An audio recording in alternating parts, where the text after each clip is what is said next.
हाय, आपके प्रेगनेंसी अभी 9वां महीना का है।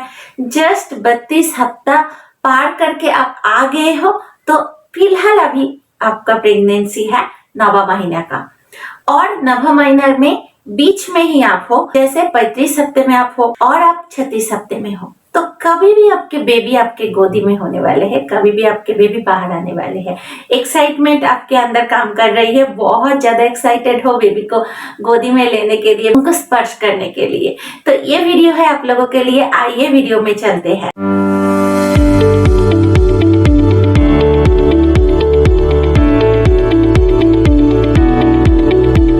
नौवां महीना यानी 36 हफ्ता पूरा होने वाले हैं आपको। तो 36 हफ्ते पूरा होने वाले के मतलब ही है कभी भी आपके बेबी आपके हाथ में होगी। इसीलिए डॉक्टर से जरूर मिलजुलते रहना, क्योंकि कभी भी आपके बेबी आने वाले हैं, कभी भी आपके इमरजेंसी सिचुएशन आ सकती है। पहले से आप डॉक्टर के टच में रहोगे तो आपको कोई भी प्रॉब्लम नहीं होगी। जब आपका इमरजेंसी आ जाएगी आप तब भी हॉस्पिटल में जाके एडमिट हो सकते हो। चेकअप पर रहना बहुत जरूरी है, क्योंकि बीपी के वजह से डॉक्टर कोई भी डिलीवरी, यानी आप नॉर्मल डिलीवरी चाहते हो या आप सिजेरियन डिलीवरी चाहते हो, कुछ भी डिलीवरी करने में वो लोग थोड़ा सा टाइम लेगी। इसीलिए बीपी को आपको संभाल कर चलना है। ब्लड प्रेशर कम ज्यादा अगर हो रही है तो समस्या आपको ही है। फिलहाल आपके बेबी का इंचेस यानी बेबी का साइज कैसा है?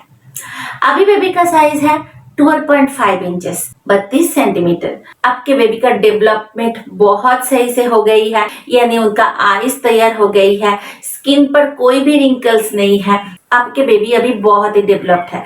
अभी आपके डिलीवरी होते हैं तो ये बिल्कुल भी इमैच्योर डिलीवरी नहीं है, ये एकदम मैच्योर डिलीवरी ही होगी आपको। देखिए, समस्या तो कम होते जाएगी। इस टाइम में समस्या किसी किसी को एकदम नहीं हो रही है, सब कुछ पहले का जैसा हो गई है। यानी पहले जो आपका ब्रीदिंग का प्रॉब्लम चल रही थी वो अभी सेटल हो गई है। तो देखिए, बहुत सारे महिलाओं ऐसे हैं उनका 36 हफ्ते में जाके ही उनके बेबी नीचे के तरफ आती है, कैनल के तरफ आती है, लेकिन बहुत सारे महिलाओं को आ जाती है 8वें महीने पे ही। इसीलिए ब्रीदिंग यानी जो सांस फूलने का समस्या आपको थी वो आपको नहीं है, और कब्ज का प्रॉब्लम भी आहिस्ता आहिस्ता आपको सही होते जा रही है। हार्मोन भी आपको अभी सही लेवल पर आ रही है, तो बाल झड़ने का प्रॉब्लम आपको नहीं है बिल्कुल भी, आशा करती हूँ। हाँ, फेटस अभी बहुत बढ़ रही है, आपके बेबी बढ़ रही है, आपके स्टमक बढ़ते ही जा रही है, तो आपका स्ट्रेस मार्क भी ज्यादा दिखाई दे रही है।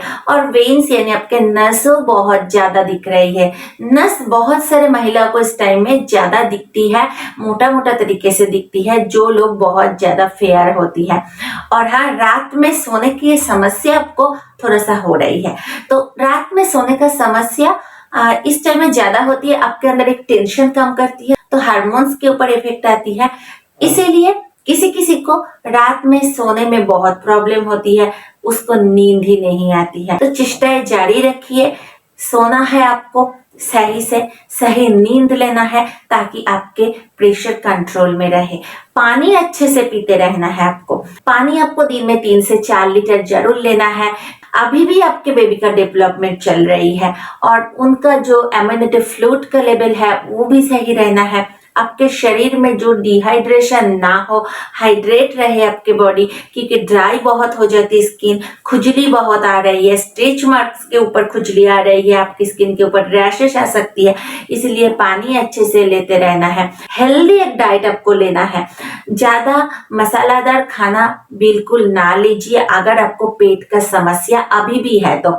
बहुत सारे महिलाओं को डिलीवरी तक उनका पेट का समस्या रहती है, लूज मोशन हो जाती है, तो वही लोगों के लिए आप घर का खाना लीजिए, लेकिन सादा खाना लीजिए। बाहर का खाना तो बिल्कुल भी नहीं लेना है आपको। और आपके फैटिक भी अभी तक जारी है, यानी आपके फैट बढ़ रही है, वेट बढ़ रही है, तो इसको लेकर टेंशन ना लीजिए। बेबी आने के बाद आप वेट को लूज करवा सकते हो, लेकिन वेट ज्यादा ना हो, थोड़ा सा इसके ऊपर ध्यान दीजिए। ज्यादा वेट की वजह से आपके प्रेशर भी हाई हो जाएगी, बीपी बढ़ने के कारण आपके डिलीवरी करने में प्रॉब्लम होगी। खाने में आप लीजिए ज्यादा से ज्यादा सीजनल फ्रूट, कैल्शियम लीजिए, जैसे कैल्शियम का सप्लीमेंट डॉक्टर आपको रिकमेंड किए तो उसे लीजिए, नहीं तो आप मिल्क लीजिए, मिल्क सूट करते हैं तो पनीर लीजिए, आप कर्ड लीजिए, दही लीजिए। आप अगर नॉन वेजिटेरियन हो तो मीट और चिकन, फिश, अंडा, ये सारी चीजों को जरूर लीजिए। अगर आप डॉक्टर के दिए हुए आयरन जिंक टैबलेट ले रहे हो तो सही है, इसे बिल्कुल स्किप ना करो। बेबी होने के बाद भी 6 मंथ तक आपको इसे कंटिन्यू करना चाहिए। आप विटामिन सी युक्त आहार लीजिए, जैसे आप टोमेटो लीजिए, आप कैबेज ले सकते हो, फूल गोभी ले सकते हो। इस महीने में कुछ ऐसा समस्या भी आपको हो सकती है, जैसे आपको फ्रीक्वेंटली यूरिनेशन आ सकती है। तो देखिए, अभी भी आपके बेबी ग्रोथ के प्रोसेस में है, किसी किसी को 40 वीक में जाके भी डिलीवरी होती है, इसीलिए अभी तक डेवलपमेंट चल रही है। बढ़ा हुआ यूटेरस आपके ब्लैडर के ऊपर प्रेशर डाल रही है, ब्लैडर आपके किडनीज के ऊपर प्रेशर डाल रही है, किडनीज बहुत ज्यादा बिजी होती है ब्लड को प्यूरिफाई करने के लिए, इसीलिए आपके यूरिनेशन की एक फ्रीक्वेंसी है वो ज्यादा बढ़ेगी, यानी हर 20 मिनट में आपको प्रस्राव आने का एक टेंडेंसी रहेगी। पैर को सोइलिंग आ जाती है। पैर में सोइलिंग किस लिए आती है? देखिए, प्रेगनेंसी के टाइम में हमारे शरीर का भार आपके पैर कभी भी सहन नहीं कर पाते, इसलिए ज्यादा टाइम तक खड़े हुए आप मत रहिए, हल्का सा रेस्ट लीजिए। आपके पूरा शरीर में जो फ्लूइड रहती है वो पैर में जमा हो जाती है। अगर आप एक ही जगह में ज्यादा टाइम तक बैठ जाते हो, एक ही जगह में ज्यादा टाइम तक खड़े हुए होते हो, तो पैर के ऊपर फ्लूइड का असर दिखाती है और पैर आपको फूला हुआ रहती है, यानी स्वेलिंग ज्यादा हो जाती है। आप जब सो रहे हो तो सोने के लिए 7 से 8 घंटा तो जरूर चाहिए। उस टाइम में आपके पैर के नीचे कोई भी पिलो रख दो, यानी आपके शरीर से पैर को हल्का सा ऊपर रख कर आपको सोना चाहिए। तो ऐसे आप सोते हो तो आपके पैर कम फूलती है, स्वेलिंग कम आती है। और बैक पे पेन भी हो सकती है। 90 महीने में बैक पेन ज्यादा होती है। देखिए, बढ़ा हुआ यूटेरस आपके शरीर के ऊपर प्रेशर डालती है और पेल्विक मसल पर भी एक कंट्रैक्शन आती है, जिसके कारण लोअर बैक पे आपको पेन महसूस हो सकती है। आपको वीक में एक बार डॉक्टर के पास जाना बहुत जरूरी है।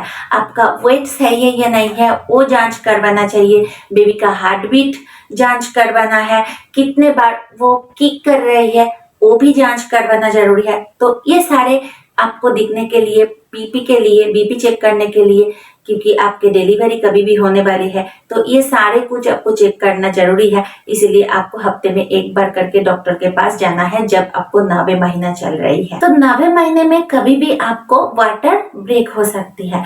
तो कैसे आपको समझनी है कि अभी आपके वाटर ब्रेक हुआ है? वाटर जब आपको ब्रेक होगा तो वाटर एकदम वाटर जैसा होती है, पीने का पानी जैसा होती है, ऐसा ही पतला सा, उसमें कोई भी कलर नहीं है, एकदम हल्का सा पतला सा आपको लीकेज होगी। तो किसी भी टाइम पे आपको हो सकती है। रात में आप सो रहे हो तो आपको लीकेज आ सकती है। तो बहुत सारे लोग ये भूल कर देती है, डिलीवरी के पहले म्यूकस को देखकर सोचती है वाटर ब्रेक हो गई है। म्यूकस ही होती है आपकी यूटेरस को क्लीन कर। और कुछ तैयारी भी आपको करके रखना है।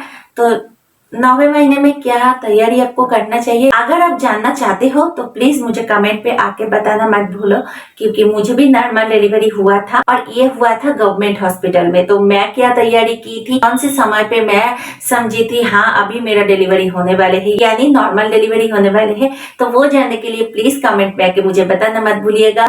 कुछ भी सवाल आपके मन में है तो प्लीज कमेंट में आके मुझे बताइए। वीडियो अच्छे लगे तो एक लाइक कीजिएगा।